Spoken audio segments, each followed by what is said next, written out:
Урматтуу башкы прокуратуранын өкүлү, 2015-2016 жылдардын аралыгында ОСО РСТ менен Кыргыз Телекомдун ортосунда келишим болгон.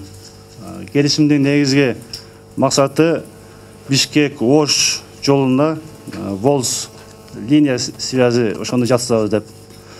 Бирок бул жерде коррупциялык иштер жыттанып калып, ошол эле өзүңүздөр аркылуу өзүңүздөр далилдеп 34 миллион 150 миң сом мамлекетке зыян келтири деп бул келишим токтотулган.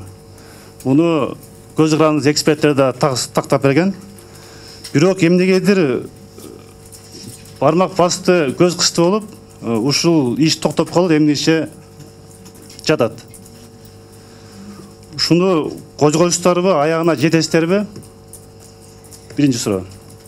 Бул кылмыш чындыгында 2017 жылдын 13 декабрында экономикалык кылмыштарга каршы кызмат тарабынан козголгон.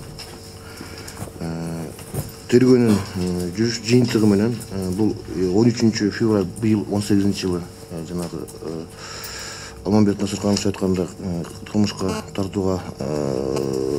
тартуучу адамдардын аныкталбагына байланыштуу токтотулуп турат.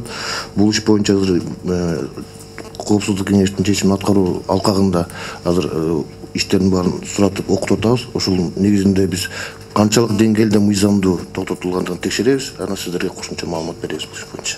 Биринчи класстын баласы айтат, 34 миллиона сомов есть ущерба, есть два субъекта, которые заключили этот контракт. Из-за этого Телеком, государственное предприятие, понесла ущерб 34 миллиона сомов. Анан до сих пор устанавливаем, кого привлекать тебе. Муну сиз кайрата сатып. Муну однозначно бузуп, и кто помог, кто содействовал, кимдин командасы менен бул иш был прикрыт. Вы, наверное, этого боитесь? Bunun ayağına чыгыңыздар, мына жазылып турат. Директори Халдарова экен. Мында ким дейт таппай атасыздар.